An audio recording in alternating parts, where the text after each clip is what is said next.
सुप्रभात। दैनिक सुसमाचार divine retreat centre मोरिंगोर Kerala से आज सोमवार 29 सितंबर 2025।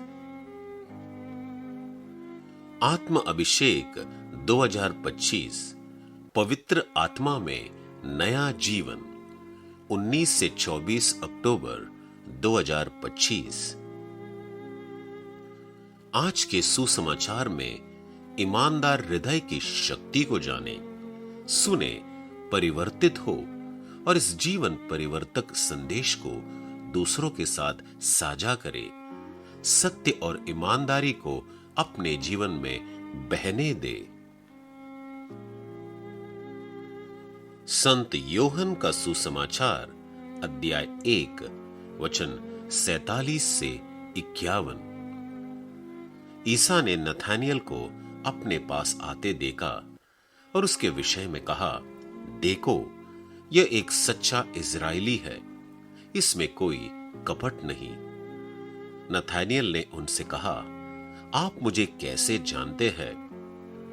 ईसा ने उत्तर दिया, फिलिप द्वारा तुम्हारे बुलाए जाने से पहले ही मैंने तुमको अंजीर के पेड़ के नीचे देखा। नथानियल ने उनसे कहा, गुरुवर, आप ईश्वर के पुत्र हैं, आप इज़राइल के राजा हैं। ईसा ने उत्तर दिया, मैंने तुमसे कहा, मैंने तुम्हें अंजीर के पेड़ के नीचे देखा, इसलिए तुम विश्वास करते हो। तुम इससे भी महान चमत्कार देखोगे। ईसा ने उससे यह भी कहा, मैं तुमसे यह कहता हूं, तुम स्वर्ग को खुला हुआ और ईश्वर के दूतों को मानव पुत्र के ऊपर उतरते चढ़ते हुए देखोगे। सुसमाचार पर हम मनन चिंतन करें। ईश्वर की दृष्टि में प्रामाणिक। यीशु ने नथानियल को बिना कपट वाला व्यक्ति कहा, जिससे उसके हृदय की पवित्रता और सच्चाई का पता चलता है। यह बाहरी रूप पर नहीं, बल्कि अंदरूनी सच्चाई और ईमानदारी पर केंद्रित था। ईश्वर मनुष्य की दृष्टि से नहीं देखते। मनुष्य बाहरी दिखावा के आधार पर न्याय करता है, परंतु प्रभु हृदय को देखते हैं। हमारा हृदय ही हमारी असली पहचान तय करता है। हमारे उद्देश्य, इच्छाएं, दृष्टिकोण और व्यवहार को आकार देता है। जैसा कि सुक्ति ग्रंथ अध्याय 4 वचन 23 में लिखा है, अपने हृदय की बड़ी सावधानी से रखवाली करो, क्योंकि जीवन की नदियां वहीं से निकलती है। इसके विपरीत द्विविध हृदय वाला व्यक्ति छल और कपट में रहता है। ऐसा व्यक्ति झूठ पर पनपता है, अपनी इच्छाओं की पूर्ति के लिए कहानियां बनाता है और छल पूर्वक नियंत्रण पाने की कोशिश करता है। शास्त्र चेतावनी देता है कि द्विविध पुरुष अपने सभी मार्गों में अस्थिर होता है।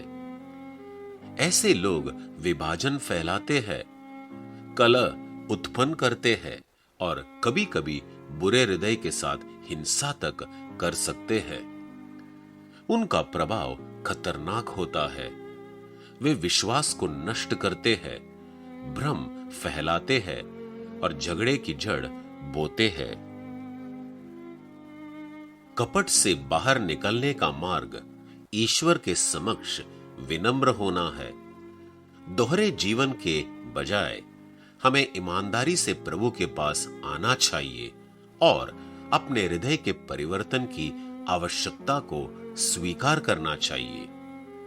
दाऊद राजा ने प्रार्थना की, हे परमेश्वर, हे मेरे ईश्वर, मेरे भीतर शुद्ध हृदय बना और मेरे भीतर नया और सही आत्मा डाल। जब हम अपने हृदय को यीशु के हवाले करते हैं, तो वह झूठ को सच्चाई से, कपट को ईमानदारी से और द्विविधता को अखंडता से बदल देते हैं। तब ही हम ऐसे लोग बन सकते हैं जो उनके प्रकाश को दर्शाते हैं, सत्य में चलते हैं और हृदय को देखने वाले प्रभु को प्रसन्न करते हैं। विचार करने के लिए कुछ प्रश्न। मेरे जीवन के किन क्षेत्रों में मैं झूठा या द्विविध रूप प्रस्तुत कर रहा हूं और मैं ईमानदारी से ईश्वर से अपने हृदय को सच्चा बनाने का कैसे अनुरोध कर सकता हूं?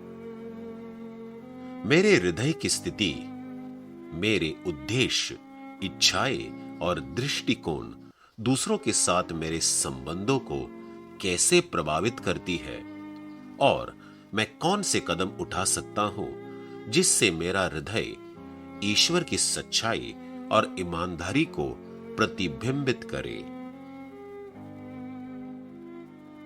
अंत में एक सच्चा और अखंड हृदय ईश्वर का आदर करता है और हमारे जीवन को सत्य निष्ठा से आकार देता है। जब हम स्वयं को नम्र बनाकर उनके परिवर्तन की खोज करते हैं, तब हम सच्चाई से जी सकते हैं और उनकी सच्चाई को प्रतिबिंबित कर सकते हैं। हम प्रार्थना करें। है प्रभु, मेरे भीतर शुद्ध और सच्चा हृदय बना, सभी कपट को हटा और मुझे हर विचार, शब्द और कार्य में ईमानदार बना। आमेन। हिंदी सम्मेलन आत्म अभिषेक में 19 से 24 अक्टूबर 2025 तक हिस्सा ले और इस सम्मेलन के लिए प्रार्थना जरूर करें।